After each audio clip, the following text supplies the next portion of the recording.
Drama के starting में हम हमारी स्ट्रॉन्ग फीमेल लीड को देखते हैं जिसका नाम लीसा होता है। एंड लीसा यहाँ पर एक पार्टी में जा रही थी जहाँ पर लीसा को बखूबी पता था कि जब वो यहाँ पर 2 साल से इस कंट्री में नहीं थी, अब्रॉड में थी, तब यहाँ पर पीठ पीछे उसके फियांसे ने अपने लिए एक न्यू बीवी तक ले ली।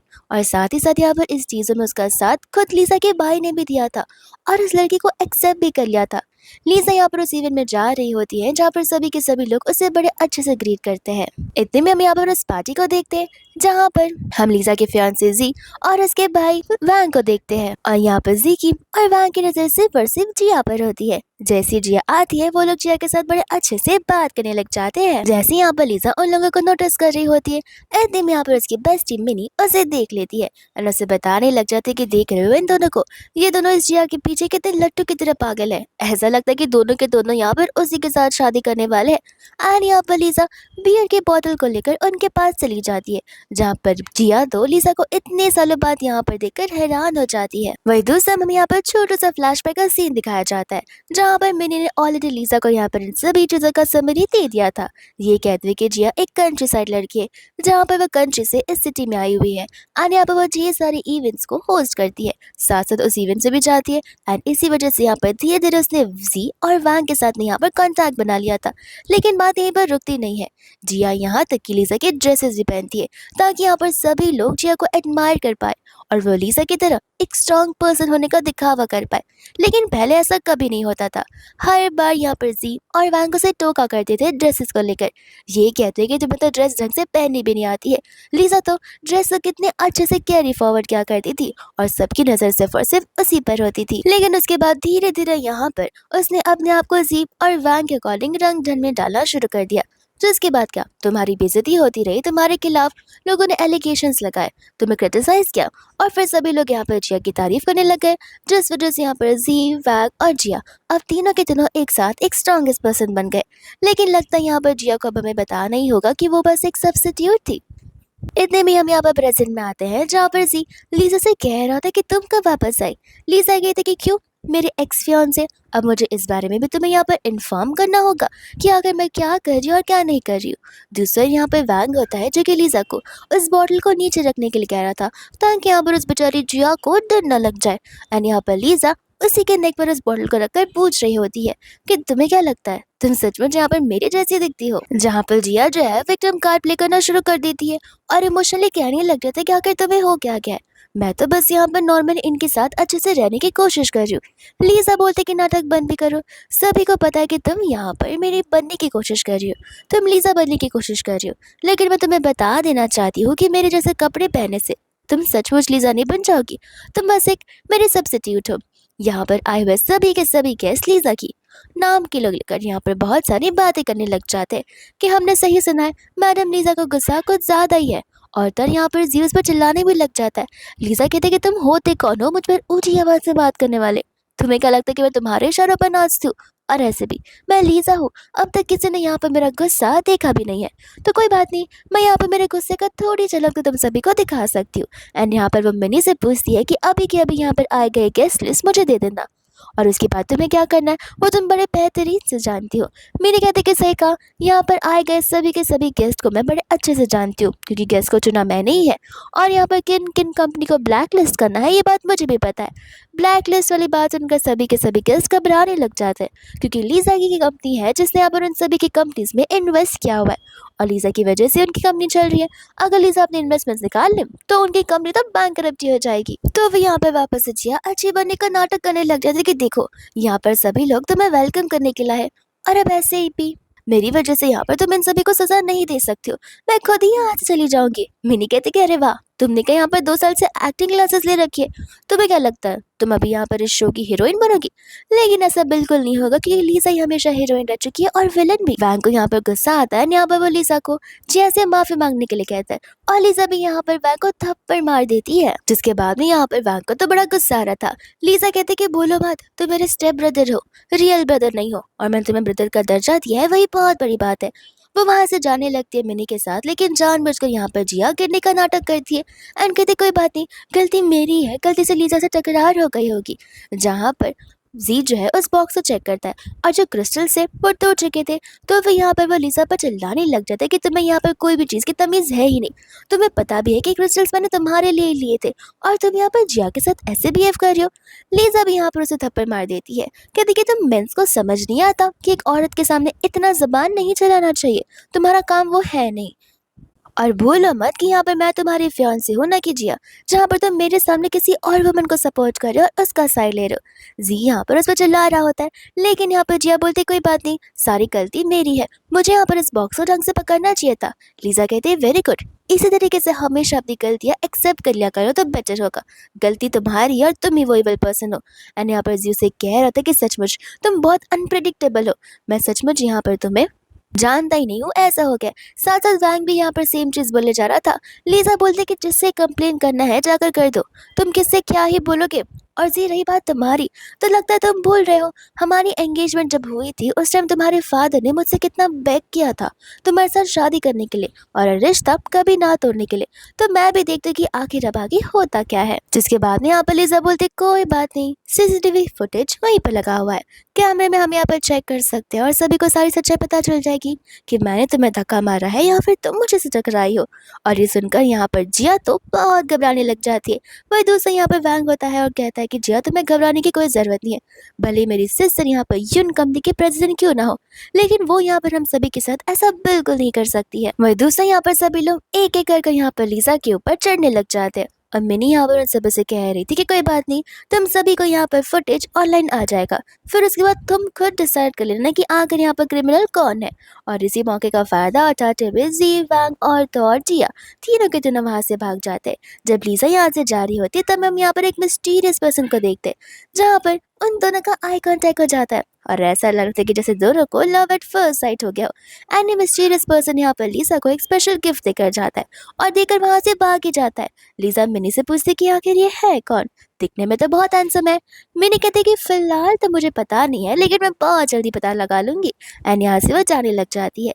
जैसे यहाँ पर लीजा उस गिफ्ट को ओपन करती है, उसके अंदर एक जेड का ब्रेसलेट था जो कि लीजा को बड़ा पसंद आया था और यहाँ पर वो लीजा उसे पहन भी लेती है और उसे पहनकर यहाँ पर हमारे मेनली चांद को याद करने लग जाती है, वही चांद जिसने आकर लीजा को ये गिफ्ट दिया है। फिर उसके बाद यहाँ पर वो लोग कार में बैठे होते हैं, जहाँ पर मैंने लीजा को यहाँ पर चांद के बारे में बता रही थी कि चांद यहाँ पर जेन ग्रुप का प्रेसिडेंट है और उसका नेटवर्थ 10 बिलियन से भी ज्यादा है।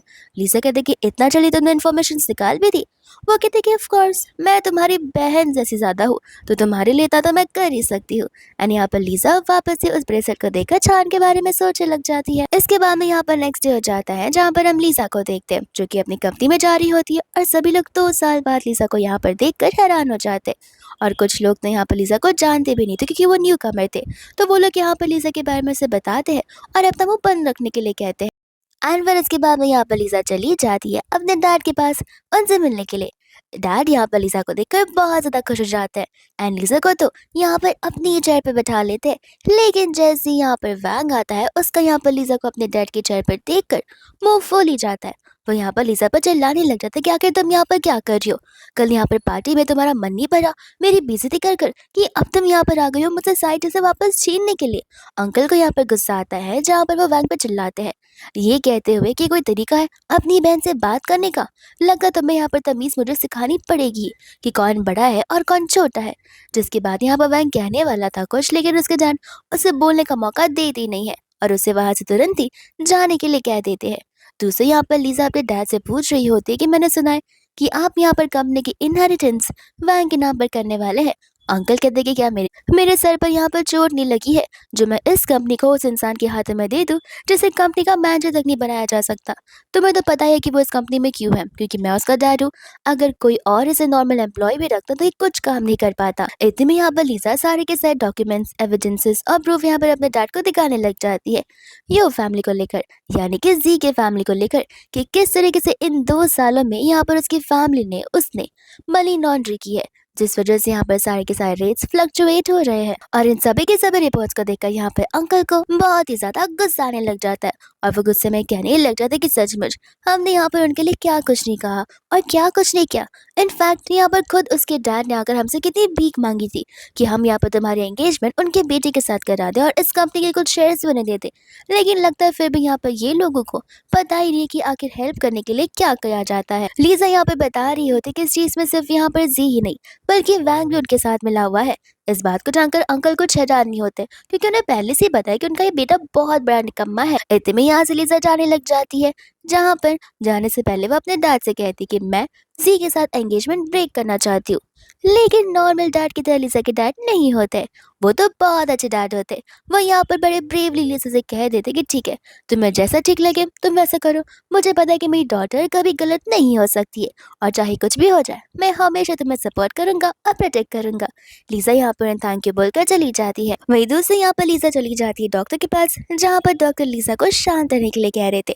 ये कहते कि आपकी रिपोर्ट्स कुछ ज़्यादा ही नॉर्मल आ रही हैं और धीरे धीरे आपका जो बैक कवर है वो इम्प्रूव भी हो रहा है। सारे के सारे मार्क्स यहाँ पर अपने आप फेड हो जाएंगे। एंड फिर हमें यहाँ पर फ्लैशबैक का सीन दिखाया जाता है कि आखिर उस समय हुआ क्या था। असल में यहाँ पर लीजा का कार एक्सीडेंट हो गया था और वो एक्सीडेंट बहुत बुरा एक्सीडेंट था। तब यहाँ पर कोई तो आया था जिसने लीजा की जान बचाई थी और उसे हॉस्पिटल लेकर गया था। फिलहाल हम यहाँ पर प्रेजेंट में आते हैं, जहाँ पर लीजा बहुत खुश थी क्योंकि वो कार एक्सीडेंट यहाँ पर उसकी लाइफ का सबसे बिगेस्ट ट्रॉमा था और वो मार्क ट्रॉमा का हमेशा के लिए उसके बैक पर था। बट धीरे धीरे अब वो फेड हो रहा है तो वो बहुत ही ज्यादा खुश हो जाती है। पर इतने में यहाँ पर उस कैबिन में ही जी आ जाता है अपने लवर जिया के साथ में, जहाँ पर जी जो है लीजा को बोलने लग जाता है कि मुझे यकीन नहीं हो रहा तुम यहाँ पर मैरिज से बैक ऑफ कर रही हो, और वो भी क्यों। लीजा यहाँ पर से क्लियरली कह देती कि देखो कल पार्टी में जो कुछ भी हुआ उसके बाद से मुझे नहीं लगता कि मैं तुम जैसे इंसान के साथ यहाँ पर टाइम स्पेंड कर पाऊंगी या फिर अपनी लाइफ का कोई हिस्सा तुम्हें डेडिकेट कर पाऊंगी। जिया कहने लग जाती कि नहीं लीजा, तुम्हें ऐसी बातें नहीं बोलनी चाहिए। तुम्हें पता है ना कि शादी कितनी ज्यादा डेलिकेट होती है और इन्हें निभा पाना कितना मुश्किल होता है। तुम्हें पता है तुम्हारे इस मैरिज को ब्रेक ऑफ करने की वजह से यहाँ पे बेचारे जी को उसके डैड ने कितना कुछ नहीं सुनाया। बस इतना ही नहीं, यहाँ पर सर्कल में तुम दोनों के बारे में क्या कुछ बातें नहीं हो रही है। लीजा बोलती कि अगर इतनी फिक्र है तो खुद क्यों नहीं शादी कर लेती, ऐसे भी तुम्हारा एम ही मुझे वही लगता है। बट यहाँ पर जिया बोले बनने का नाटक करने लग जाती है। वही दोस्त यहाँ पर जी लीजा को वापस से इस मैरिज में आने के लिए कह रहा था। लीजा बोलती कि तुम चाहती क्या हो, तुम्हारे साथ शादी करने के बाद सेम डे में तुम्हें डिवोर्स दे दूं? क्या तुम सच में यहाँ पर शादी का बस एक दिखावा करना चाहते हो जो कि मैं अपनी लाइफ में कभी नहीं कर सकती हूँ। एंड यहाँ पर जी जो है लीजा पर गुस्सा करने लग जाता है और गुस्से में तो यहाँ पर लीजा को थप्पड़ भी मारने वाला था। बट इतने में यहाँ पर वो डॉक्टर जी का हाथ पकड़कर उसे रोक देते हैं। वहीं दूसरे यहाँ पर जी को उस डॉक्टर के ऊपर बहुत गुस्सा आने लग जाता है। वो कहता है कि तुम मुझे जानते नहीं हो, मैं चाहूँ तो अभी के अभी मैं तुम्हें यहाँ पर इस हॉस्पिटल से दफा कर सकता हूँ, तुम्हें फायर कर सकता हूँ। डॉक्टर कहने लग जाते हैं कि तुम मुझे फायर करोगे, तुम्हें पता भी है कि मैं कौन हूँ। एंड यहाँ पर वो अपना मास्क हटाता है जो कि कोई और नहीं बल्कि हमारा चांद ही होता है। चांद को देखकर यहाँ पर लीजा को उस टाइम की याद आने लग जाती है जब वो लोग मिले थे। एंड हमें यहाँ पर उस समय उस पार्टी का फ्लैशबैक भी दिखाया जाता है, जहाँ पर हमारा प्रीशियस चांद उसकी प्रीशियस लीजा के लिए वेलकम गिफ्ट लेकर आया था। हम यहाँ पर प्रेजेंट में आते हैं, जहाँ पे जिया का मन तब चांद में भी लगने लग जाता है और वो चांद को यहाँ पे बड़ा डैशिंग और हैंडसम मन मानने लग जाती है। वही दूसरा जी होता है जो कि यहाँ पर चांद से कह रहा था कि तुम जानते नहीं हो मैं यहाँ के डीन का बड़ा खास आदमी हूँ, तो मैं चाहूँ तो तुम्हें अभी के अभी कुछ सेकंड्स में यहाँ से निकाल सकता। चांद उसे कुछ बोलता नहीं है, वो सीधा यहाँ पर डीन को कॉल लगाता है एंड उसे अपने ऑफिस में आने के लिए कहता है। जी कहता है कि सोच लो ऐसे भी बहुत देरी हो चुकी है, मैं तुम्हें माफ नहीं करने वाला हूँ। एंड यहाँ पर लीजा को कह रहा होता है कि जाकर यहाँ पर पब्लिकली अनाउंसमेंट कर दे कि उनकी एंगेजमेंट अभी भी वैलिड है और जो भी रूमर्स फैल रहे हैं वो एक फेक रूमर्स है, यानी कि रूमर्स फेक ही होते हैं। एंड लीजा उसे कह रही होती है कि अंग्रेजी तो ढंग की सीख लो, रूमर्स का मतलब ही होता है फेक न्यूज़, और ऐसे भी ये फेक न्यूज़ तो है नहीं। मैं तो यहाँ पर सचमुच अपनी एंगेजमेंट से बैक ऑफ करना चाहती हूँ क्योंकि तुम जैसे इंसान के साथ शादी करने से तो अच्छा है कि मैं यहाँ पर किसी जानवर के साथ ही रह लूँ। जी का तो यहाँ पर मेनली को बड़ा हट हो जाता है। वो कहता है कि तुम्हें पता भी है जब तुम्हारी यहाँ पर एक्सीडेंट हुई थी उसके बाद तुम्हारी बॉडी पर कितने सारे स्कार्स और निशान थे, तुम्हें क्या लगता है उन निशान को देखकर कोई भी मैन तुम्हारे पास आने की कोशिश भी करेगा? बिल्कुल नहीं। तुम्हें तो खुश होना चाहिए कि एटलीस्ट मैं तुम्हारे साथ हूँ। ये बात सुनते यहाँ पर चांद को बिल्कुल अच्छा नहीं लगता और वो जी को ऐसी बातें करने से मना कर देता है। जी कहते कह रहे तुम एक बार उस निशान को देख कर तो देखो, तो तुम भी यहाँ पर उसे डरने लग जाओगे। वही दूसरा यहाँ पर जिया भोले बनने का नाटक शुरू कर देती है। वो कहती है कि जी ऐसी बातें मत करो, मैं भी एक लड़की हूँ। तुम अगर लिसा के बारे में ये सब कहोगे तो फिर मुझे अच्छा बिल्कुल नहीं लगेगा। और वो लिसा को समझाने के लिए आगे बढ़ती है, लेकिन जानबूझकर वो उसके पीछे से उसका जो बैंडेज होता है वो निकाल देती है और माफ़ी मांगती है कि गलती से हो गया। असल में उसने सब कुछ जानबूझकर किया था ताकि यहाँ पर छान के सामने, जी के सामने, सभी के सामने यहाँ पर लिसा को एम्बेरस फील हो। लेकिन वो लोग यहाँ पर लिसा का बैग देखकर खुद शॉक हो जाते हैं, क्योंकि लिसा के बैग पर कोई भी मार्क होता ही नहीं है जलने का। जी यहाँ पर उसे उस बैग मार्क के बारे में पूछने लग जाता है। लिसा कहती कि जला ही तो था। उसके बाद में मैंने यहाँ पर ढेर सारी मेडिकेशंस की थी और ऑपरेशंस, जिसके बाद मेरा मार्क कम्प्लीटली हील हो गया है। जी यहाँ पर उसे माफ़ी मांगता है। वही दूसरा यहाँ पर जिया उसे थैंक के बोलती है उसे माफ़ कर देने के लिए। लीजा बोलती है कि मैंने तुम्हें कब माफ़ किया। इनफैक्ट तुम अगर यहाँ से निकलो तो ध्यान रखना, रास्ते पर मास्क लगा के घूमना और तो अपनी बॉडी को कंप्लीट कवर कर लेना, वरना क्या पता आते जाते लोग तुम पर कुछ फेंक कर चले जाए, और क्या पता वो चीज़ एसिड हो। ये चीज़ सुनकर यहाँ पर जी हैरान हो जाता है। कहता है कि तुम उसे धमका रही हो। लीजा कहती है कि हाँ मैं उसे धमका रही हूँ, मैं उसे वार्निंग दे रही हूँ, क्योंकि अभी जो उसने किया है वो जानबूझकर किया है। साथ साथ यहाँ पर चांद बोल भी देता है कि अभी फिलहाल इस रूम की सीसीटीवी फुटेज मैंने अपने स्पेशल लॉयर को भेज दी है, और अगर मैडम लीजा चाहे तो मेरे लॉयर के थ्रू अपॉइंट हो सकती है। फिर उसके बाद में यहाँ पर तो जिया को कोर्ट में लेकर जाना ही पड़ेगा। एंड यहाँ पर जिया बाद में जी से मदद मांगने लग जाती है। जी कहता है कि तुम एक मामूली से डॉक्टर हो, तुम होते कौन हो यहाँ पर जस्टिस दिलाने वाले, जितना काम है उतना काम करो। यहाँ पर हर एक फील्ड पर किसी के फैमिली मैटर में टांग लगाने की कोशिश मत करो तो ज़्यादा बेहतर होगा।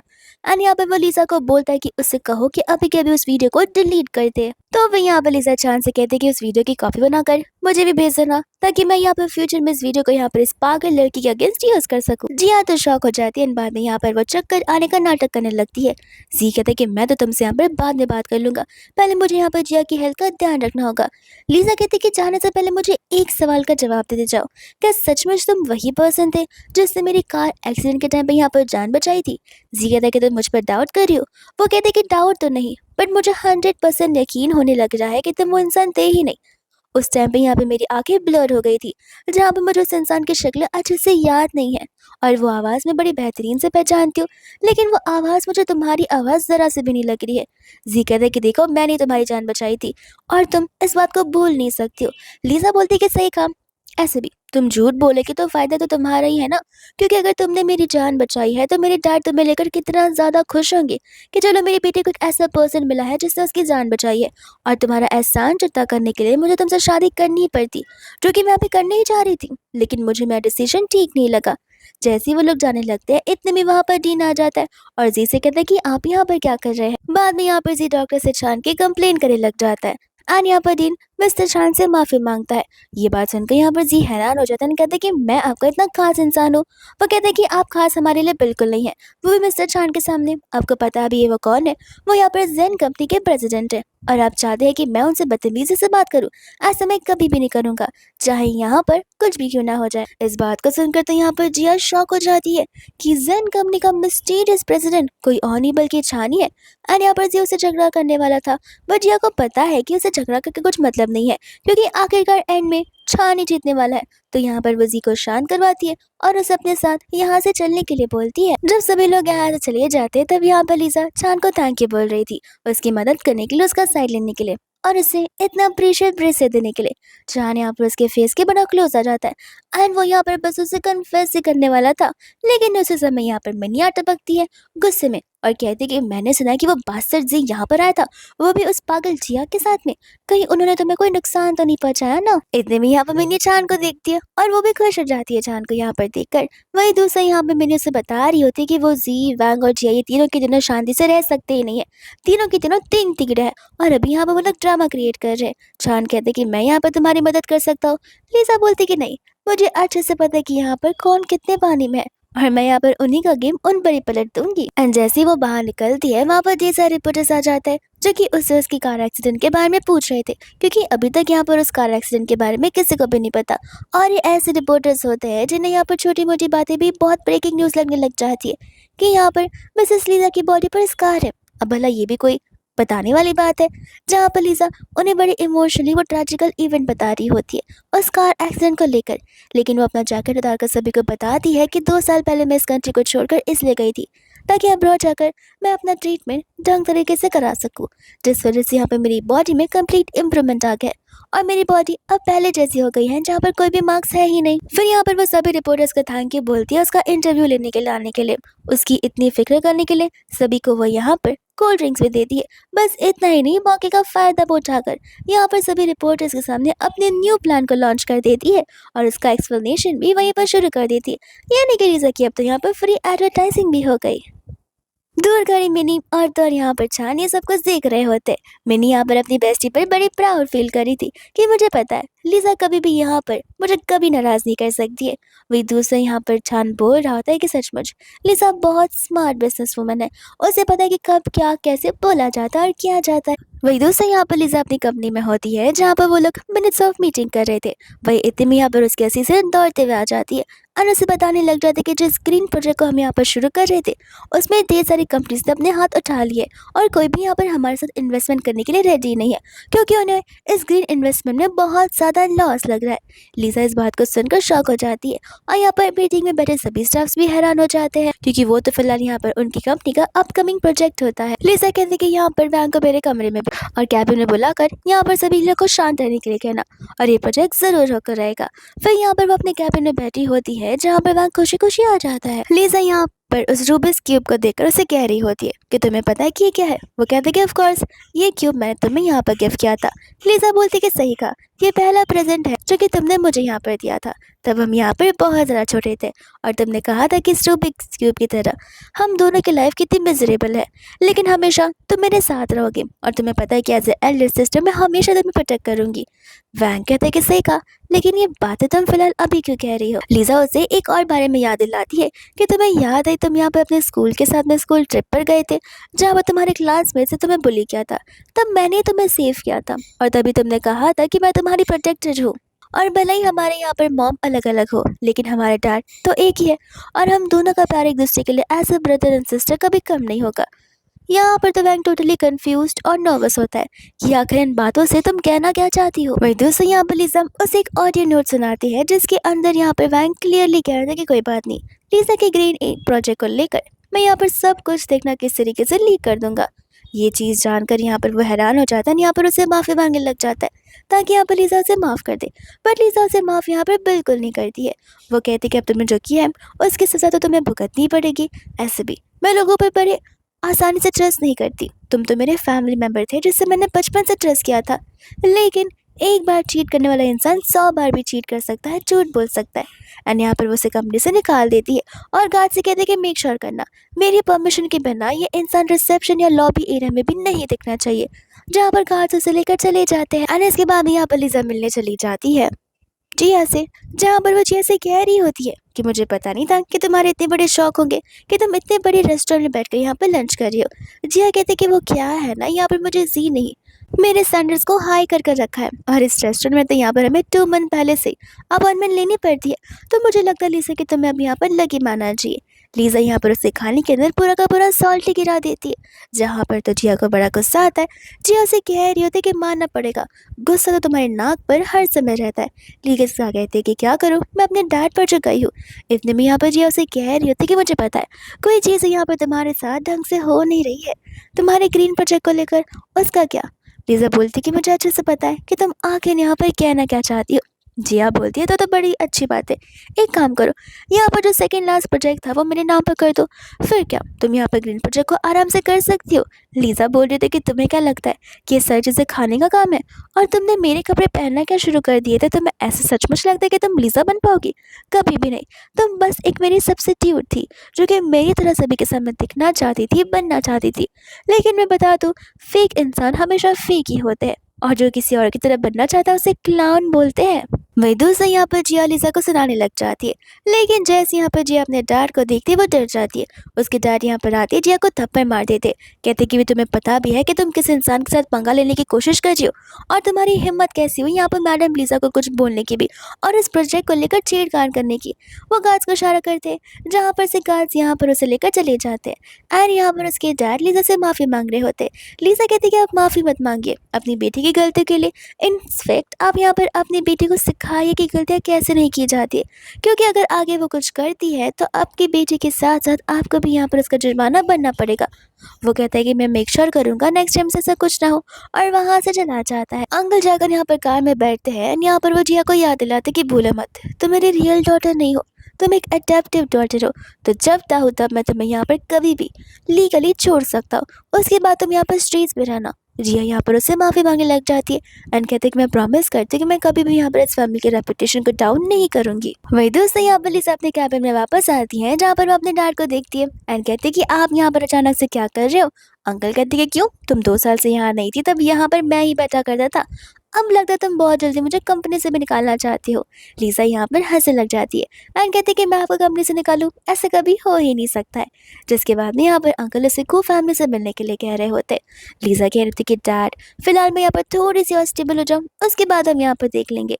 अंकल कहते कोई बात नहीं, लेकिन यहाँ पर हमें ऑलरेडी एक बर्थडे का इनवाइट मिल चुका है गो फैमिली की तरफ से, तो फिर हमें यहाँ पर जाना ही पड़ेगा। जहाँ पर लिसा इस इनवाइट को देखकर बहुत ज़्यादा एक्साइटेड हो जाती है और ब्लश करने लगती है अपने फेवरेट पर्सन से मिलने के लिए। वही दोस्तों यहाँ पर उसके साथ साथ लिसा की ग्रैंड माँ की भी बर्थडे पार्टी होती है, जहाँ पर उन्होंने एक फैमिली लंच को ऑर्गेनाइज किया था।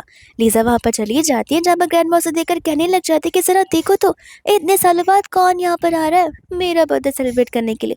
एंड लिसा यहाँ पर अपनी ग्रैंड माँ में लीस्ट इंटरेस्टेड होती है, क्योंकि उसी ग्रैंड माँ ने आज तक यहाँ पर लिसा की मॉम को कभी भी एक्सेप्ट नहीं किया था। सभी के सभी फैमिली मेंबर्स यहाँ पर मौजूद होते, पर ग्रैंड माँ लंच को शुरुआत करने के लिए मना करती है। ये कहते हैं कि कोई तो मेरा फेवरेट पर्सन है जो कि यहाँ पर आने वाला है। एंड इतने में यहाँ पर जिया आ जाती है, जो कि ग्रैंड माँ की वीआईपी गेस्ट होती है। एंड यहाँ पर ग्रैंड माँ तो जिया के साथ बड़े अच्छे से एक्ट करी थी। फिर वो सभी लोगों को बताने लग जाती है कि जिया 3 दिन पहले मुझसे होटल में मिली थी, जहाँ पर लॉबी में मुझे हार्ट अटैक आने वाला था, लेकिन इस लड़की ने मेरी बहुत मदद की है और इसलिए अब से ये मेरी ग्रैंड डॉटर हुई। जहाँ पर सभी के सभी लोग उसे कॉन्ग्रेचुलेट करने लग जाते। लीजा को अच्छे से पता होता है कि जिया यहाँ पर झूठ बोलने में और सिचुएशंस को क्रिएट करने में कितनी ज़्यादा केपेबल है। एंड यहाँ पर जिया बोलती है कि ग्रैंड माँ आप भी मेरी इतनी तारीफ मत कीजिए। वही दोस्त और इसके बाद में यहाँ पर जिया बोले बनने का नाटक करना शुरू कर देती है। लीजा कहती है कि सॉरी, तुम्हारी वेलकम पार्टी में हमारे बीच कुछ मिसअंडरस्टैंडिंग हो गई थी, तो मैं उसके लिए यहाँ पर पहले से ही माफ़ी मांगती हूँ। एंड यहाँ पर वो टॉस करने के लिए बोल रही थी। लीजा को पता होता है कि आखिर यहाँ पर जिया क्या करने की कोशिश कर रही है। जिया यहाँ पर एक ड्रामा क्रिएट करने की कोशिश कर रही है, ताकि यहाँ पर वो लीजा को सभी के सामने स्पेशली अपनी ग्रैंडमा के सामने यहाँ पर ह्यूमिलेट करवा सके। लेकिन लीजा यहाँ पर टॉस करने से मना कर देती है। ये कहते हैं कि माफ़ करना, फिलहाल मैं ड्रिंक करने के मूड में नहीं हूँ। जिया बोलती कि लेकिन तुम्हारे हाथ में ड्रिंक तो रखी हुई है। लीजा उस ड्रिंक को फेंक देती है, कहती कि अब दिख रही है। एंड यहाँ पर वो बोलने लग जाती है कि लगता है लीजा तुम मुझे माफ़ नहीं कर पाओगी। ग्रैंडमा कहने लग जाते कि अरे तुम यहाँ पर उसे इतना माफ़ी क्यों मांग रही हो। एंड यहाँ पर ग्रैंडमा लीजा के ऊपर ही चिल्लाने लग जाती कि आखिर तुम अपने आप को समझ क्या रही हो। एक तो मैंने बेचारी जिया को यहाँ पर बुलाया, वो मेरी स्पेशल गेस्ट है, मेरी ग्रैंड डॉटर जैसी है, एंड तुम यहाँ पर उसे सफ़र कराना चाहती हो, तुम उसे यहाँ पर एटीट्यूड दिखा रही हो। इतने में यहाँ पर वहाँ की मम्मा भी बोलने लग जाती है कि आपको तो पता नहीं है कि लीजा यहाँ पर क्या कुछ नहीं कर रही है। लीजा की वजह से मेरे बेटे वैंग को यहाँ पर अब्रॉड जाना पड़ रहा है पढ़ने के लिए। लीजा उसे कंपनी में टिकने ही नहीं दे रही है। ये बात सुनकर यहाँ पर ग्रैंडमा तो हैरान हो जाती है एंड कहती कि ये सब कुछ चल रहा है, मुझे पता भी नहीं है। तब यहाँ पर वैंग की मम्मा बताती है कि लीजा ने गलत इल्ज़ाम लगाया है मेरे बेटे पे, सारी की सारी चीज़ों को फॉरबिडन करने के लिए। ये बात सुनकर तो यहाँ पर ग्रैंडमा का गुस्सा और भी बढ़ जाता है। जिया कहती कोई बात नहीं, मैं इन सभी चीज़ों का ब्लेम ले लूँगी, लेकिन आप प्लीज़ यहाँ पर लीजा को मत डांटिए। ग्रैंडमा कहती कि देखा, ये बेचारी लड़की यहाँ पर तुम्हारे साइड ले रही है, तुम्हें सपोर्ट कर रही है और तुम उसे यहाँ पर माफ़ तक नहीं कर सकती हो। एंड ग्रैंडमा यहाँ पर उसे इतना तक कहती कि काश तुम उस दिन उस कार एक्सीडेंट में मर जाती तो ज़्यादा बेहतर होता। लीजा बोलती कोई बात नहीं। फाइनली यहाँ पर अपने अपनी मन की बात बोलते थी। ऐसे भी यहाँ पर मेरी स्टेप मॉम, मेरा स्टेप भाई, सभी के सभी लोग मेरी जान के पीछे पड़े हुए, और इसमें कोई नई बात है ही नहीं, क्योंकि तुम सभी लोगों को लगता है कि मैं तुम्हारा कितना बड़ा कंपटीशन हूँ, और तो स्पेशली मेरे स्टेप ब्रदर की मॉम। जिसके बाद में यहाँ पर आंटी को गुस्सा आता है। यहाँ पर वो अपने हस्बैंड यानी कि लीजा के डैड से कंप्लेन करना शुरू कर देती है, बट यहाँ पर अंकल आंटी को ही चुप करवा देते हैं, क्योंकि उन्हें पता होता है कि उनकी बेटी गलत नहीं है। लीजा बोलने लग जाती कि ग्रैंड माँ हैप्पी बर्थडे, और विश करके यहाँ से वो जाने लग जाती है, जहाँ पर अंकल भी उसके साथ जा रहे थे। तो उनकी वाइफ उन्हें रोकने लग जाती है। अंकल कहते हैं कि खबरदार, अगर तुमने मुझे हाथ लगाया तो मुझे तो तुम्हें कब का डिवोर्स दे देना चाहिए था, लेकिन वैंग की वजह से मैं चुप था। लेकिन लगता है कि मुझे यहाँ पर अपने हाथ वापस से बांध कर तुम्हारे सामने नहीं रखने होंगे। जिसके बाद में यहाँ से वो लिज़ा के साथ चले जाते हैं। यहाँ पर आंटी चिल्लाने लग जाती है और यहाँ पर जिया उन्हें कंफर्ट देने के लिए आ जाती है। पर तो यहाँ पर आंटी जिया पर ही चिल्ला देती है और उसे इन सभी चीज़ों का जिम्मेदार ठहराने लगती है। ये कहते हैं कि इसमें सारी गलती तुम्हारी ही है। जब यहाँ पर वो लोग बाहर की ओर जा रहे थे तब अंकल बहुत इमोशनल हो जाते।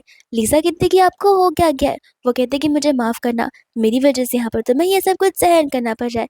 लिज़ा कहती कि अरे इसमें आपकी क्या गलती है, ऐसे भी आप हमेशा से मुझे सपोर्ट करते आए हैं।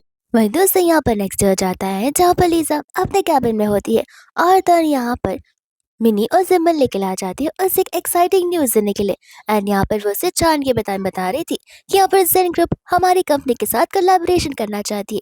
ये बात सुनते ही यहाँ पर लिज़ा बहुत खुश हो जाती है, लेकिन वो थोड़ा सा कंफ्यूज थी कि अगर यहाँ पर चांद एक डॉक्टर है तो फिर वो फिलहाल कंपनी के बिजनेसेस को कैसे हैंडल कर पा रहा है, क्योंकि दोनों ही जॉब बहुत ज़्यादा स्ट्रेनिंग है, यानी कि डिफिकल्ट है। और दोनों जॉब को एक साथ निभा पाना वो भी डिफिकल्ट है। किसी एक जॉब पर ही फोकस किया जा सकता है। मिनी कहते कि छोड़ो ना, तुम जब उससे मिलोगी तब तुम मुझसे पूछ लेना। एंड यहाँ पर लिज़ा थोड़ी सी नर्वस होने लग जाती है, जो चीज़ यहाँ पर मिनी नोटिस करती है। कहते कि तुम एक बिजनेस वुमन हो और तुम्हें पता ही है कि तुमने कितना स्ट्रॉन्ग एम्पायर खड़ा किया है, तो फिर तुम यहाँ पर चांद से क्यों घबरा रही हो? ऐसे भी तुम दोनों मुझे लगता है कि एक दूसरे के लिए बने हुए हो। जिसके बाद में यहाँ पर लिज़ा उससे टाइम और जगह बस पूछ रही थी ताकि यहाँ पर वो चांद से मिल पाए। वही दोस्तों यहाँ पर वो लोग चले जाते हैं जेन कंपनी में। एंड जैसे यहाँ पर लिज़ा डॉक्टर चांद को देखती है, यहाँ पर वो उसे ग्रीट करने लग जाती है। फिर दोनों के दोनों जन मिलकर यहाँ पर अपने इस प्रेजेंटेशन की शुरुआत कर देते, जहाँ पर चांद उन सभी को अपने न्यू प्रोजेक्ट के बारे में एक्सप्लेन कर रहा होता है कि किस तरीके से यहाँ पर यून फैमिली और जेन फैमिली मिलकर यहाँ पर एक इंडस्ट्री को बिल्ड करने वाले हैं। इस प्रेजेंटेशन के बाद यहाँ पर चांद उन सभी को 10 मिनट्स के ब्रेक के लिए भेज देता है। सभी में यहाँ पर लिज़ा इंक्लूड नहीं होती, ताकि यहाँ पर वो लिज़ा के साथ अकेले कुछ टाइम स्पेंड कर पाए। वही दोस्तों यहाँ पर लिज़ा बहुत ज़्यादा नर्वस हो रही थी। चानू से पूछे लग जाता कि आखिर तुम ऐसा क्यों बिहेव करो कि जैसे तुम्हें कुछ डाउट्स हो। लिज़ा बोलती कि एक्चुअली मुझे तुमसे कुछ बात करनी थी। चानू से यहाँ पर बोलने के लिए कहता तो है, बट लिज़ा फिलहाल कुछ बोलती नहीं है। वो बस इतना कहती कि फिलहाल हम यहाँ पर बिजनेस वर्क से मिले, तो फिर ये बात शायद से बात भी हो सकती है। एंड यहाँ पर वो उसे आफ्टर मीटिंग एक साथ लंच करने के लिए बुला रहा होता है, लेकिन इतने में यहाँ पर जी की एंट्री हो जाती है। लिज़ा यहाँ से जी को तुरंत ही जाने के लिए कहती है, बट जी यहाँ से जाने के लिए मना कर देता है, ये कहते हुए कि मुझे तुमसे कुछ इंपॉर्टेंट बात करनी है। लिज़ा उसे क्लियरली कह देती है कि अब यहाँ पर हम दोनों के बीच बात करने के लिए कुछ बचा नहीं है। मैं अपने साइड से बिल्कुल क्लियर हूँ कि मुझे इस एंगेजमेंट को तोड़ना था, जो मैं तोड़ दिया, और मैं वापस कभी तुम्हारे साथ नहीं आने वाली हूँ। इतने में यहाँ पर जी बोल ही जा रहा था, तो फिर चांद यहाँ पर उसे ओवरटेक कर लेता है एंड कहता है कि देखो, ये मेरी कंपनी है, तुम्हें यहाँ से जाना चाहिए। जी बोलता है कि सही कहा कि तुम्हारी कंपनी है, लेकिन मैं यहाँ पे मेरी फ्यूचर फियोन्सी के साथ बात करने के लिए आया हूँ। चांद बोलता है कि मुझे नहीं लगता कि तुम्हारी एक्स फियोन्सी तुम्हारे साथ कुछ बात करना चाहती है, और जो तुम कर रहे हो उसे फिलहाल यहाँ पर हैरेसमेंट कहते हैं। तो फिर यहाँ पर जी जो है उसे मैच के लिए प्रवोक करना शुरू कर देता है, वो भी फेंसिंग के लिए। इतने में यहाँ पर वो अपने कोट को निकालता है और यहाँ पर अपने स्लीव्स को फोल्ड करता है। तब यहाँ पर लिज़ा की नज़र जो है चांद के हाथों पर जाती है, जहाँ पर चांद के हाथों में स्क्रैचेस थे। एंड लिज़ा को अच्छे से याद है, जिस इंसान ने यहाँ पर कार एक्सीडेंट वाले दिन उसकी जान बचाई थी, उस इंसान के हाथों में ठीक इसी तरीके से स्क्रैच आएगा।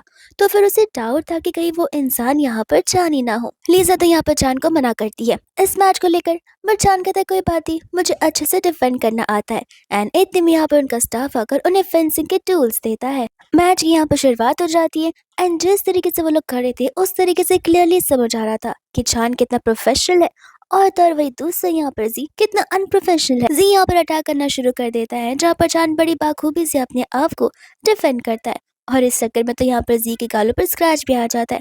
और फाइनली इस मैच को यहाँ पर चांद जीत जाता है, जहाँ पर चांद अपने गार्ड्स को बुलाता है और जी को वहां से ले जाने के लिए कहता है। जी यहाँ पर चांद को बता रहा होता है कि तुम कभी हम दोनों को अलग नहीं कर पाओगे, क्योंकि हम दोनों चाइल्डहुड स्वीटार्स है। चांद कहते कि कौन से चाइल्डहुड स्वीटार्स, क्या तुम यहाँ पर अपनी ही वाइफ के ऊपर किसी और औरत के साथ चीट करने की बात कर रहे हो?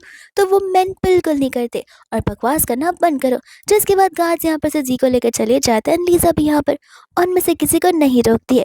फिर यहाँ पर लिज़ा उसे उसके हाथ के स्क्रैचेस के बारे में पूछने लग जाती है, लेकिन यहाँ पर चांद जो है टॉपिक चेंज कर उसे डिनर डेट के बारे में पूछ रहा होता है। लिज़ा कहती है कि हम अभी अभी तो मिले हैं, तो इतना जल्दी डिनर डेट पर जाना ठीक नहीं होगा।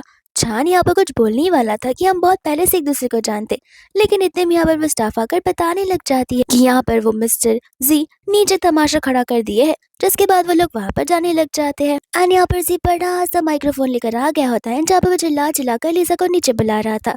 ये कहते कि प्लीज प्लीज तुम मेरे पास वापस आ जाओ, मैं यहाँ पर तुम्हें प्रॉमिस करता हूँ कि मैं तुम्हें माफ कर दूंगा, कोई भी ग्रजेस होल्ड नहीं करूंगा, और अब से हम यहाँ पर हमारी लाइफ की एक न्यू शुरुआत करेंगे। इतने में यहाँ पर वो लोग नीचे की ओर आ जाते हैं, जहाँ पर चांद जो होता है अपने गार्ड्स को बुलाता है। गार्ड्स वहाँ पर आते हैं और वहाँ से जी को लेकर चले जाते हैं, जहाँ पर दूसरी ओर लीसा यही सोच रही होती है कि अभी अभी चांद ने उससे कहा कि वो उसका बहुत पहले से इंतजार करता आ रहा है, तो उससे उसका क्या मतलब था। और इस चीज के बारे में यहाँ पर वो डायरेक्टली चांद से पूछने लग जाती है। तभी भी यहाँ पर चांद कुछ बोलता नहीं है एंड बाद में यहाँ पर मैंने कहने लग जाती कि देखो 2 साल पहले यहाँ पर लीसा का कार एक्सीडेंट हुआ था, और अब मुझे लगता है कि तुम दोनों को एक दूसरे से इस बारे में बात कर ही देना चाहिए। एंड यहाँ पर वो लीसा से पूछे कि जरा बताना, क्या तुम्हें उस इंसान की शक्ल याद है जिसने तुम्हारी जान बताई थी। तब यहाँ पर लीसा से बताने लग जाते कि नहीं, उस टाइम मेरी आंखों में ढेर सारा स्वेट वाटर और सब कुछ मिक्स था, जहाँ पर मुझे ब्लड दिखाई दे रहा था, और मुझे पता भी नहीं है कि आखिर किसने मेरी जान बचाई थी। लेकिन हाँ, उस इंसान के हाथों में एक लंबा सा स्क्रैच जरूर आया था। जिसके बाद में यहाँ पर मिनी चांद के हाथों को लेकर उसके स्लीव्स को फोल्ड करती है एंड इस इंसान को देखकर यहाँ पर लिसा समझ जाती है कि चांद ने उसकी जान बचाई थी। लेकिन वो चांद से पूछती है कि आखिर चांद ने उसे सारी बातें पहले क्यों नहीं बताई। तब चांद उसे कहता है कि वो इसके लिए क्योंकि वो कार एक्सीडेंट बहुत ज्यादा ट्रेजिकल इवेंट था। मुझे लग रहा था कि अगर मैं तुमसे इस बारे में बात करूंगा तो फिर तुम्हारे पास टॉमस वापस आ जाएंगे, इसलिए मैं इस टॉपिक को रेस नहीं करना चाहता था। लीजा इस बात को सुनकर खुश होती है, लेकिन फिर वो डाउट करती है कि अगर तुमने मेरी जान बचाई है तो फिर कब से मुझसे जी झूठ क्यों बुला रहा था कि उसने मेरी जान बचाई है। मेरी कहती है कि ऑब्वियस सी बात है, उसे तुम्हारी कंपनी से रिलेशन बनाना है, तुम्हारी फैमिली के पैसे चाहिए, शेयर्स चाहिए, इन्वेस्टमेंट चाहिए, इसी वजह से। लेकिन चलो अब मिसअंडरस्टैंडिंग दूर हो ही गई है तो फिर हमें तो फ्रेश स्टार्ट करनी होगी। जिसके बाद वो लोग जाने लग जाते हैं। बट यहाँ पर इतने में ही लीजा को घर से कॉल आता है, एक इमरजेंसी कॉल। तो लीजा वहां से जाने लग जाती है। छान कहता है कि तुम्हें मेरी हेल्प चाहिए तो मैं तुम्हारे साथ चल सकता हूँ। लीजा बोलती कि नहीं, मैं इतनी तो जरूर कॉन्फिडेंट हूँ कि मैं इस मैटर को खुद ही सॉल्व कर लूंगी। लेकिन जैसे यहाँ पर छान अपने कैबिन में जाता है, वहाँ पर जिया तो उसका इंतजार कर रही थी, और छान के आते ही यहाँ पर वो उसे कहने लग जाती है कि मुझे भी यहाँ पर तुम्हारे ग्रीन प्रोजेक्ट में अब पार्टिसिपेट करना है। छान कहने लग जाता है कि लगता है तुम्हें पता नहीं है, इस प्रोजेक्ट को लेकर हमें यहाँ पर यून कॉर्पोरेशन के साथ में काम कर रहे हैं, तो फिर तुम अब यहाँ से जा सकती हो। तो फिर यहाँ पर वो उसे कहने लग जाता है कि मुझे पता है कि तुम यहाँ पर लिसा को कितना पसंद करते हो, लेकिन आखिर लिसा में आखिर ऐसा है क्या, वो बस स्ट्रांग है और कितनी ज़्यादा डोमिनेटिंग है। छान क्लियरली कह देता है कि मैं किसे पसंद करता हूँ या किसे नहीं, इससे तुम्हारा कोई लेना देना नहीं है। तो फिर यहाँ पर वो उसे कहने लग जाता है कि देखो, जो तुम्हें लीसा दे सकती है वो चीज़ मैं भी तुम्हें यहाँ पर दे सकती हूँ। और वो उसके पास चली जाती है, लेकिन छान यहाँ पर उसे हट जाता है और उसे वहाँ से जाने के लिए बोलता है। तो वो यहाँ पर विक्टिम कार्ड प्ले करना शुरू कर देती है, लेकिन फिर भी यहाँ पर वो छान का ब्रेन वॉश नहीं कर पाती और तो वापस से उसके पास आने वाली थी, बट छान वापस से हट जाता है। तो वो बाद में यहाँ पर पैर में क्रैम्प्स आने का बहाना देने लग जाती है। छान उसके क्लोज नहीं जाता, लेकिन यहाँ पर वो टेलीफोन से सिक्योरिटी गार्ड्स को बुलाता है और उसे वहां से ले जाने के लिए कहता है। वो कहती है कि लेकिन मेरे पैरों के क्रैम्प्स है क्या। वो कहता है कोई बात नहीं, सिक्योरिटी गार्ड्स लेकर चले जाएंगे, बिल मैं पे कर दूंगा। और वो लोग यहाँ पर से जिया को खींचते हुए वहां से ले चले जाते हैं। फिर इसके बाद में जब यहाँ से लीजा जा रही होती है, तब यहाँ पर उसे उसका भाई मिल जाता है, जहाँ पर वो कुछ प्रोजेक्ट को लेकर लीजा के पास आता है, ताकि यहाँ पर लीजा उस पर साइन कर दे और यहाँ पर उस प्रोजेक्ट को अप्रूवल मिल जाए। लीजा उन प्रोजेक्ट्स को साइन करने से मना कर देती है। तो वो कहता है कि देखो, ऐसे भी इस कंपनी का फ्यूचर हायर मैं ही होने वाला हूँ। लीजा कहती है कि वो तुम्हें क्यों लगता है। वो कहने लग जाता है कि ऑफ कोर्स, क्योंकि मैं मेरे डैड का इकलौता बेटा जो हूँ। लीजा बोलती है कि बेटा, लेकिन उनकी बेटी भी तो है। वो कहते हैं कि हाँ, लेकिन यहाँ पर एक्चुअल में तो लड़के ही प्रेसिडेंट बनते हैं ना, बेटियों को क्या है, वो बन जाएंगी सीईओ। तब यहाँ पर लीजा कहती है कि नहीं, ये सारी बातें ज़रूरी नहीं है। यहाँ पर हायर उसी बनाया जाएगा जो कि यहाँ पर प्रेसिडेंट बनने की कैपेबिलिटी रखता है, ना कि किसी भी अरे गहरे को उठाकर फैमिली से हम यहाँ पर बना देंगे। एंड यहाँ पर वो उस प्रोजेक्ट के बारे में कह रहा होता है, जहाँ पर वो लीजा से माफ़ी मांग रहा था।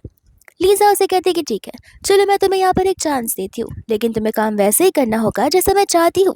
तब जाकर यहाँ पर वो उसे हाँ बोलने लग जाता है। एंड बाद में यहाँ पर मेरी लीजा से पूछती है कि आखिर तुम सोच क्या रही हो। लीजा कहती है कि कुछ नहीं, मैं बस यहाँ पर गलत चीज़ों को उसके राइट पोजीशन पर करना चाहती हूँ। वही दूसरे यहाँ पर गार्ड्स होते हैं जो कि धक्के मार कर यहाँ से जिया को निकाल रहे थे। तो फिर जिया के दिमाग में सिर्फ एक ही इंसान आती है, जो कि ग्रैंडमा होती है, और वो ग्रैंडमा को कॉल कर कर बढ़ा चढ़ा कर सारी बातें बताने लग जाती है, ताकि यहाँ पर ग्रैंडमा उसकी मदद कर पाए। एंड यहाँ पर ग्रैंडमा चिल्लाते हुए चली जाते हैं यून कंपनी में, यानी कि लीजा के पास में। लीजा कहती है, ग्रैंडमा आप बुढ़ी हो चुकी हो, इतना चिल्लाओगे तो भगवान के दर्शन बहुत जल्दी हो जाएंगे। और ये सुनकर यहाँ पर ग्रैंडमा तो और भी चिढ़ जाती है। वो कहती है कि तुम्हारी हिम्मत कैसे हुई यहाँ पर मेरी जिया के ऊपर हाथ उठाने की, उससे इस तरीके से जलील करने की। लीजा बोलती कि अगर मैं यहाँ पर उस लड़की को कुछ कहूँ भी ना तो भी वो ऐसे भी जलील इंसान ही है। वो अगर खड़ी भी रह जाएगी तो भी यहाँ पर उसकी बेइज्जती हो जाएगी। ग्रैंडमा यहाँ पर उस पर चिल्लाने लग जाती है, जिसके बाद वो क्लियरली कहती थी कि अब बस बहुत हो गया, तुम्हें बहुत घमंड है ना अपने पैसों का। तो अब से मैं यहाँ पर एक कॉन्ट्रैक्ट साइन करने वाली हूँ, जहाँ पर कोई भी तुम्हारी कंपनी के साथ अगर कॉपरेशन करने की कोशिश करेगा तो मैं भी देखती हूँ वो कंपनी किस तरीके से इस दुनिया में रह पाती है। एंड यहाँ पर वो लीजा को धमकियाँ दे रही होती है। मिनी ऑलरेडी यहाँ पर ग्रैंडमा को वार्न करती है, क्योंकि यहाँ पर लीजा की वजह से और उसके डैड की वजह से इस कंपनी चल पा रही है और वो लोग बाकी के एक्सपेंसेस, खर्चे और लाविश भरी लाइफ जी पा रहे हैं। अगर वो दोनों काम ना करे तो ये सब कुछ खत्म हो सकता है। एंड इतने में यहाँ पर लीजा के डैड भी आ जाते हैं, जिसके बाद में यहाँ पर अंकल क्लियरली कह देते हैं कि कोई भी अगर मेरी बेटी पर कोशिश करेगा तो मैं उसे बिल्कुल नहीं छोड़ूंगा, भले वो मेरे फैमिली मेंबर्स क्यों ना हो। ग्रैंडमा कहने लग जाते कि मैं तुम्हें पाला पोसा है और तुम अब मुझसे ऐसे तरीके से बात कर रहे हो। वो कहते कि आप खुद सोच कर देखिए, आप खुद एक वुमेन हो और लीजा भी एक वुमेन है। आखिर आप अपनी ही ग्रैंड डॉटर के साथ किसी बाहर वाली लड़की के लिए ऐसे काम कैसे कर सकती है? क्या आपने आज तक यहाँ पर लीजा की फीलिंग्स को कंसिडर करने की कोशिश भी की है? इतने में यहाँ पर वैंग की मम्मा भी आ जाती है, जहाँ पर वो उन सभी से रिक्वेस्ट करी होती है झगड़ा ना करने के लिए, क्योंकि उनके शेयर्स कंटिन्यूसली डाउन जा रहे थे। लीजा और उसके डैड के नहीं बल्कि उन्हीं की कंपनी के, जो कि यहाँ पर कभी से वैंग हैंडल करना चाहता था। इतने में यहाँ पर वैंग आ जाता है, जहाँ पर आंटी उन्हें उनका साथ देने के लिए कहती है, पर वैंग कम्प्लीटली ना कह देता है, ये कहते हुए कि मैं मेरे डैड के साथ काम करना चाहता और मेरी बहन के साथ। मैंने एक बार आकर मेरा ब्रेन वॉश हो गया था, जिस वजह से मैंने यहाँ पर कुछ गलत कदम उठा लिए थे, उन्हें बिट्रे कर दिया था, लेकिन अब से मैं ऐसा नहीं करने वाला हूँ। एंड यहाँ पर वैंग के दिमाग तो ठिकाने लग गई थी, जहाँ पर वो लीजा और डैड को अच्छे से सॉरी बोल देता और अपनी गलती एक्सेप्ट कर लेता है। ग्रैंडमा यहाँ पर अपने बेटे से क्लियरली कह देती कि देखो, चाहे कुछ भी हो जाए मैं तुम्हारी माँ हूँ, मुझे अच्छे से पता है कि चीज़ें कैसे वर्क करती है। इस कंपनी को तुम्हें देने से पहले मैंने भी यहाँ पर इस कंपनी में बहुत काम किया, भले इस कंपनी को तुमने आगे क्यों ना बढ़ाया हो, लेकिन शुरुआत तो मैंने की थी। जिसके बाद वो लोग झगड़ कर वहाँ से चले जाते हैं। एंड लीजा यहाँ पर सबकी मीटिंग ले रही होती है नेक्स्ट डे, क्योंकि यहाँ पर उनके प्रोडक्ट में माल फंक्शन हो गया था और तब यहाँ पर उनके प्रोडक्ट से सीक्रेट सभी के सभी चीजें लीक हो गई थी। वही दूसरे यहाँ पर वो सभी लोगों को दिलासा दे रही होती है, लेकिन सभी लोग उससे यही क्वेश्चन पूछ रहे थे कि देखिए, भले ये कंपनी आपकी है, लेकिन इस कंपनी से हमारा भी घर चलता है। अगर कल को इस कंपनी को कुछ हो जाता है तो हमें सिक्योरिटी कहाँ से मिलेगी? लीजा उन सभी को समझा रही होती है कि इतने में यहाँ पर ग्रैंडमा आ जाती है, जो लीजा के साथ आकर कहने लग जाते कि देखो बेटा, अभी भी टाइम है, तुम हार मान लो, मैं तुमसे बड़ी हूँ, तुम ज्यादा एक्सपीरियंस्ड हो। लीजा बोलते कि भले आप मुझसे बड़ी है, इस पीस को लेकर मैं आपसे रिस्पेक्ट करती हूँ, लेकिन उस इंसान को मैं रिस्पेक्ट नहीं देना चाहती जो मुझे और मेरे डैड को रिस्पेक्ट ना करता हो। और ऐसे भी एक्सपीरियंस मैटर करता है, मैं मानती हूँ, लेकिन इतनी कम उम्र में मैंने भी ढेर सारे एक्सपीरियंस की है चीज़ें, जो शायद आपने भी नहीं की होंगी। तो मुझे खुद पे पूरा कॉन्फिडेंट है कि मैं यहाँ पर कुछ ना कुछ तो उपाय निकाल कर रहूँगी। ग्रैंडमा कहती कोई बात नहीं, ये तुम्हारा कॉन्फिडेंट नहीं बल्कि ओवर कॉन्फिडेंस है। वो बोलती कोई बात नहीं, तो खुद ब खुद ही पता चल जाएगा कि मैं यहाँ पर क्या कर सकती हूँ और क्या नहीं। एंड इतने यहाँ पर उसे कॉल आने लग जाता है, तो वो कॉल को पिक करने के लिए चली जाती है। वही दूसरे यहाँ पर वो कॉल होता है यहाँ पर चांद का और मिनी का, जहाँ पर वो उनसे पूछे कि तुम दोनों एक साथ क्या कर रहे हो। एंड इतने में यहाँ पर वो दोनों सामने से आ जाते हैं, जहाँ पर चांद से कह रहे थे कि देखो, मुझे पता है कि आखिर कंपनी की क्या सिचुएशन चल रही है, तो ऐसे टाइम पर मैं तुम्हारी हेल्प करना चाहता हूँ और फिक्र मत करो, किसी को यहाँ पर पता नहीं चलेगा कि वो मेरी कंपनी है जिसने इन्वेस्ट किया, क्योंकि सारी ओवरसीज कंपनी से मैंने यहाँ पर सारे पैसों को तुम्हारी कंपनी में इन्वेस्टमेंट करने के लिए कह दिया है, जो कि 100 बिलियन है। इस बात को सुनकर यहाँ पर लीजा बहुत ही ज्यादा खुश हो जाती है, क्योंकि अब उसे यहाँ पर अपने शेयर्स नहीं सेल करने पड़ेंगे और सेल करके अपनी ग्रैंडमा को नहीं देने पड़ेंगे। जिसके बाद में यहाँ पर लीजा अपने कैबिन में वापस आती है और उन सभी को यहाँ पर गुड न्यूज देती है। ग्रैंडमा यहाँ पर हंसने लग जाती है, कहती कि अब बस भी करो, तुम यहाँ पर इन सभी एम्प्लॉयज को सपने दिखा रही हो।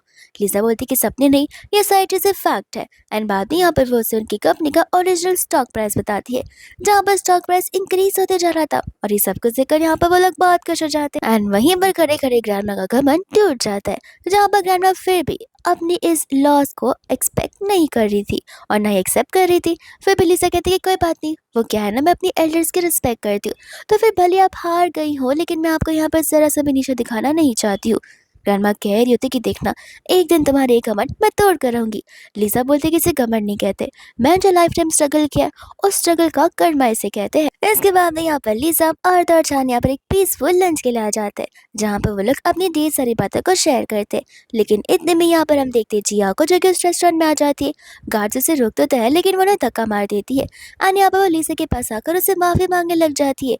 और यहाँ पर वो फिर चांद को नोटिस करती है एंड कहते हैं कि तुम दोनों एक साथ में। लिसा कहती है कि क्यों, लगता है तुम अब यहाँ पर चांद को भी मुझसे छीनने की कोशिश करोगी। वो कहते कि नहीं, मैं कुछ भी नहीं करूंगी, मैं बस इतना चाहती हूँ कि बस तुम मुझे एक बार माफ कर दो। आई प्रॉमिस ऐसा वापस कभी नहीं होगा। वो तो बस मुझे यहाँ पर प्रवोक किया गया था, वरना मैं ये सारी चीजें क्यों ही करूंगी। एंड यहाँ पर नील डाल कर उसे माफी मांग रही थी। लीजा उसे कह रही थी कि सचमुच मुझे पता नहीं था कि इतनी घमंडी लड़की कभी इतनी प्लीजिंग भी हो सकती है। जिया बोलते कि देखो, अगर आज तुमने मुझे माफ नहीं किया, मेरे लिए स्टैंड नहीं लिया, तो मेरी डैड मुझे गाँव भेज देंगे, जिसके बाद मैं यहाँ पर ना कुछ कर पाऊंगी ना फ्रीडमली अपनी जिंदगी को जी पाऊंगी। और मेरे पास बस एक ही रास्ता बचा है। लिसा कहती कि माफ करना, मुझे यहाँ पर कचरे को टच करने की आदत नहीं है। और यहाँ पर वो गार्ड्स को इशारे करती है, जहाँ पर गार्ड्स जबरदस्ती जिया को लेकर वहां से चले जाते हैं। और उसके यहाँ से जाने के बाद चांद और लिसा अपने इस बाकी के लंच को आराम से एंजॉय करते हैं। जिसके बाद में हम दूसरे में यहाँ पर जिया को देखते हैं, जहाँ पर उसके डैड उसे स्टिक से मार रहे होते, उसके बच्चे ला रहे होते। एंड जिया का गुस्सा बढ़ते जा रहा था और वो अपने डैड के स्टिक को पकड़ लेती है और उन पर अटैक करने लग जाती है। वो कहते कि आपको क्या लगता है, मुझे याद नहीं है कि आप मुझे हर बार इसी स्टिक से इसी कमरे में कितनी बार मारता है, लेकिन तब मैं छोटी थी और अब मैं बड़ी हो गई हूँ। आपको ये लगता है कि क्या मैं आपके बेटे से ज़्यादा अच्छी नहीं बन सकती? गलत फैमिली है, मैं यहाँ पर और भी अच्छा कर सकती हूँ। और आपको मैं ये प्रूफ कर कर ही दिखाऊंगी कि आखिर मेरे अंदर कितनी ज़्यादा कैपेबिलिटीज़ है और कैसे उस लीजा को और उसी कंपनी को सबक सिखाना है, वो भी मुझे बाखूबी नजर आता है। अंकल तो यहाँ पर जिया का ये न्यू लुक देखकर तो हैरान ही हो गए थे कि अचानक से चुप रहने वाली जिया इतना कैसे बोलने लगी। एंड जिया के मन में अब रिवेंज पूरी तरीके से बैठ ही जाता है, वो भी यहाँ पर लीजा को लेकर। फिर इसके बाद में हम यहाँ पर नेक्स्ट डे कंपनी में देखते हैं जिया को, जहाँ पर वो सभी के सामने बता रही होती कि एक्सीडेंटली यहाँ पर उसके डैड की डेथ हो गई थी, जिसके बाद से अब इस कंपनी की न्यू हायर वो है और वही इस कंपनी को हैंडल करेगी। सभी के सभी बोर्ड ऑफ डायरेक्टर्स इस बात को लेकर हैरान थे और वो लोगों से अपोज कर रहे थे, ये कहते कि आप यहाँ पर इस कंपनी को हैंडल नहीं कर सकती हैं। वो क्लियरली कह देते कि देखो, वो मेरे फादर थे और मेरे फादर के पास फिलहाल मैं इकलौती चाइल्ड हूँ बची, तो फिर मुझे लगता है कि यहाँ पर इस कंपनी की जिम्मेदारी मुझे लेनी होगी। बट यहाँ पर वो सभी लोग उससे मना कर देते, ये कहते हुए कि आप ये सब नहीं कर सकती है, क्योंकि इसके लिए सभी के सभी लीगल राइट्स चाहिए होंगे। जिसके बाद में यहाँ पर जिया उन सभी के सामने उन प्रॉपर्टीज के पेपर्स को दिखाती है और तो यहाँ पर वो सारे पेपर्स दिखाती है, जहाँ पर प्रूफ है कि उसके डैड ने कहा था कि कल को अगर उसके डैड को कुछ हो जाता तो उसके सारी की सारी यहाँ पर चीज़ें जो है वो उसकी इकलौती बेटी जिया को जाएगी। और इस चीज़ को देखकर सभी लोगों को इस चीज़ को एक्सेप्ट करना ही पड़ता है। जिया क्लियरली सभी से कह देती कि जिसे रहना है रहो, नहीं रहना तो कमरे से दफा हो जाओ, फिर भी कंपनी चलती रहेगी। और जिया का ये ओवर कॉन्फिडेंस होता है। वही दूसरे में यहाँ पर लीजा और जान को एक साथ में देखते हैं, जहाँ पर चांद लीजा से पूछ रहा था कि तुम्हें याद भी है कि हमारी पहली मुलाकात कब हुई थी। लीजा कहती कि ऑफ कोर्स, हम यहाँ पर बिजनेस इवेंट में मिले थे उनके एनुअल फंक्शन के टाइम पर, और तब तुमने यहाँ पर वियर्ड सा रेड कलर का कोट पहना था, तो ऑफ कोर्स मेरी नजर तुम पर जानी थी। जिसके बाद वो लोग कुछ ज्यादा ही डीप टॉक करने लग जाते और इसी बीच यहाँ पर चांद नील डाउन करते हुए लीजा को शादी के लिए प्रपोज कर देता है, जहाँ पर लीजा एक्साइटेडली उसे हाँ कह देती है। बट इतने में यहाँ पर चांद को एक इमरजेंसी कॉल आता है, जिस कॉल को सुनकर यहाँ पर वो उदास हो जाता है। लिसा को बता रहा होता है कि तुम्हारे खिलाफ बहुत वियर्ड वियर्ड सी बातें चल रही है। लिसा बोलते कोई बात नहीं, मैं तो दुनिया भर की हॉट टॉपिक बनने ही वाली हूँ। वो क्या है ना, इस दुनिया की आंखों में चुभता है अगर वो किसी वुमन को ज्यादा आगे बढ़ते हुए देख ले तो, और ऐसे भी ये एक फैक्ट ही है। दूसरी यहाँ पर मिनी होती है, जो कि लिसा को कोई भी कमेंट्स पढ़ने से मना कर रही थी। ये कहते कि हम यहाँ पर इसके रियल ओनर का पता कर कर रहेंगे, तुम फिक्र मत करो, और इस इंसान को हम यहाँ पर कड़ी से कड़ी साइबर क्राइम की सजा देख कर रहेंगे। फिर इसके बाद में हम यहाँ पर देखते हैं लीजा को, जहाँ पर वह रात को अपने कैबिन में बैठी हुई थी एंड अभी भी यहाँ पर वो उस इंसान का पता लगाने की कोशिश कर रही थी, जिसने यहाँ पर उनकी कंपनी के सीक्रेट्स को लीक करते हुए यहाँ पर उनके डिसइंफॉर्मेशन फैलाई है। एंड तब यहाँ पर उसे एक फुटेज मिलती है बैक एड की, जिसके अंदर यहाँ पर वो जिया को देखती है और एक लड़की थी जो कि उन्हीं की कंपनी से बिलोंग करती है। और लीजा देखकर समझ जाती है कि यहाँ पर जिया ने उस लड़की को ब्लैकमेल किया होगा, उसे इमोशनली ड्रेन कर दिया होगा, ताकि जानबूझकर यहाँ पर वो बेचारी ये सारे काम करे। जिसके बाद वो जाकर कंपनी में एक अलग से घोषणा कर देती है सभी के सभी स्टाफ को लेकर। तो वो लड़की यहाँ पर डर के मारे जिया को कॉल कर सब कुछ बता देती है। जिया कहती है कि तुम फिक्र मत करो, मुझे बस इसी तरीके से सारी इन्फॉर्मेशन देते जाना और मैं तुम्हारी मॉम को कुछ नहीं होने दूंगी। इसके बाद हम यहाँ पर लीजा को देखते हैं जो कि यहाँ पर घर जा रही होती है और यहाँ पर वो पार्किंग लॉट में होती है। इतनी में यहाँ पर एक पर्सन उसे हेल्प मांगने के लिए आता है, लेकिन हेल्प मांगने के चक्कर में यहाँ पर वैसे बेहोश होकर किडनैप करके ले चला जाता है। और इस पर्सन को यहाँ पर ऑर्डर देने वाली कोई और नहीं बल्कि जिया ही होती है। फिर इसके बाद में यहाँ पर लीजा जो है उसे पूछने लग जाती है कि आखिर उसे क्या चाहिए। तब वो उसे बोलते कि अरे तुम्हें इतनी भी ज्यादा कौन सी गाय है। एंड तब यहाँ पर उसे एक वीडियो बताती है जिसके अंदर यहाँ पर उसे मिनी को भी किडनैप करके रखा हुआ था। लीजा यहाँ पर कुछ भी करने के लिए रेडी थी और जिया बस यही चाहती थी जहाँ पर वो अपने कंपनी के शेयर सीधे से साइन करने के लिए कहती है। लीजा उसे बहुत मना करती है लेकिन फिर भी लीजा को ये काम करना ही पड़ता है। जिसके बाद में फिर भी मिनी हंस रही होती है, कहती कि तुम्हें क्या लगता है मैं इतनी आसानी से तुम्हें छोड़ दूंगी, तुम कितनी मुश्किल से मेरे हाथ में आई हो। एंड इतने में यहाँ पर जी भी आ जाता है जहाँ पर लीजा को लग रहा होता है कि एटलीस्ट यहाँ पर जी अपने कर्मों की सजा न पाने के लिए यहाँ पर लीजा की हेल्प करेगा। लेकिन वो उल्टा यहाँ पर लीजा का गला ही दबोच लेता है और फिर पता चलता है कि उस दिन यहाँ पर वो सचमुच वो पर्सन नहीं था जिससे लीजा की जान बचाई थी। उसे जानबूझकर उसे झूठ कहा था और तो यहाँ पर उसने उस आग को लगाई थी ताकि यहाँ पर वो सारा का सारा ब्लेम अपने ऊपर डालकर ऐसा कहते कि उसने उसकी जान बचाई है। लेकिन उस समय यहाँ पर चांद पहुंच गया था तो उसने अपने आप को छुपा लिया था। इस बात को जानते ही यहाँ पर वो बहुत ही ज्यादा नाराज हो जाती है कि इतने में यहाँ पर चांद उसे बचाने के लिए आ जाता है। जिया यहाँ पर उसे वार्निंग भी देती कि अगर तुम एक कदम भी आगे बढ़ोगे तो मैं यहाँ पर आग लगा दूंगी। लेकिन यहाँ पर चांद डरता बिल्कुल नहीं है, वो कहता है कि मैं सिर्फ 3 तक काउंट डाउन करूंगा, अगर तुम नहीं रुकी तो मेरे कमांडोज यहाँ पर तुम्हें फायर कर देंगे। और ठीक ऐसा ही होता है, उसके हाथों से वो लाइटर गिर जाता है। जिसके बाद यहाँ से चांद उसे लेकर जा रहा होता है तो जिया जानबूझकर सभी के सभी जगह को आग से लगा देती है एंड यहाँ पर वो लीजा को सेफली बाहर लेकर आ जाता है। जिसके बाद हम यहाँ पर फाइनली हमारा फेवरेट सीन देखते हैं जो कि उनकी शादी का होता है। एंड यहाँ पर हमें एक न्यू कपल के बारे में पता चलता है जो कि वैंग यानी कि लीजा का भाई और लीजा की बेस्टी मिनी होते। लेकिन इतने में यहाँ पर वैंग की मम्मा आकर तमाशा खड़ा करना शुरू कर देती है क्योंकि उनके हस्बैंड उसे डिवोर्स दे रहे थे और उन्हें पता चल जाता है कि वैंग उनका बायोलॉजिकल बेटा नहीं है। पर फिर भी यहाँ पर अंकल वैंग को ही अपना बेटा मानने के रेडी थे। बट आंटी नहीं, आंटी यहाँ पर चाहती थी कि लीजा इस घर से निकल जाए जो कि बिल्कुल पॉसिबल नहीं है और वो यहाँ पर तमाशा खड़ा करने लग जाती है। ग्रैंडमा यहाँ पर आकर आंटी को समझाती भी है लेकिन यहाँ पर ये शादी पूरी की पूरी केओस बन जाती है। जिसके बाद में यहाँ पर ये शादी की शांत होने के बाद लीजा और चांद बाहर चले आते। लीजा यहाँ पर चांद को सॉरी बोल रही थी अपनी इस शादी को स्पॉइल करने के लिए। चांद बोलता है कोई बात नहीं, ऐसे भी ये शादी हमारी बीच होनी थी। एंड वो लोग एक दूसरे के सामने यहाँ पर वाउस ले लेते हैं और एक दूसरे का साथ देने के लिए प्रॉमिस करते हैं। फिर यहाँ पर फाइनली वो दोनों अपना किस करते हैं और इसी किसिंग सीन के साथ ये ड्रामा यहीं पर खत्म हो जाता है।